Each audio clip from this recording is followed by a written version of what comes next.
Now we'll be dealing with the parameters that are required to draft an effective arbitration clause. Now there are certain things that we need to keep in mind while drafting an effective arbitration clause. They are, I will point them out for you. The arbitration clause should very specifically mention that whether the arbitration is being entered into, it should mention whether it'll be an institutional arbitration or an ad hoc arbitration. Okay. Secondly, something which is very important and it should be captured in all its essence is the method of selection and the number of arbitrators. Okay, the method of selection of arbitrators can be manifold. Okay, we've often seen this process being taken into practice such that both the parties to the dispute select one arbitrator each, and these arbitrators together appoint the third arbitrator. Okay. Or in the event the arbitration is governed by a sole arbitrator, both the parties together can come to a consensus regarding appoint a single arbitrator.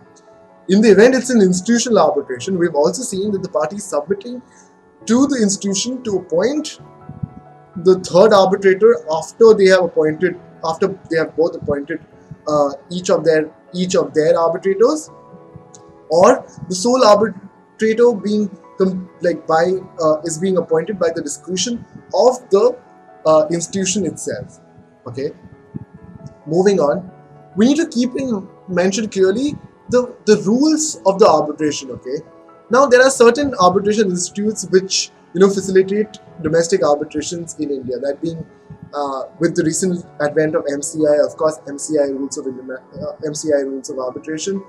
Then we have Nani Palkiwala Center for Arbitration. Then we have the state arbitration institutes like the Bangalore Chamber of Arbitration, or the Delhi Chamber of Arbitration, and other institutions like that. Okay, so we need to specify which arbitration rules will govern the arbitration mechanism that's been entered into. Now we had LCI India rules till 2016, which used to govern and used to play a monopoly in relation to arbitration rules and governing arbitrations in India. However, LCI India has wound up operations in India in the year 2016. So that's been a change in landscape in relation to domestic arbitration vis-a-vis India. Okay. In addition to that, something else that we need to keep in mind that we can also mention how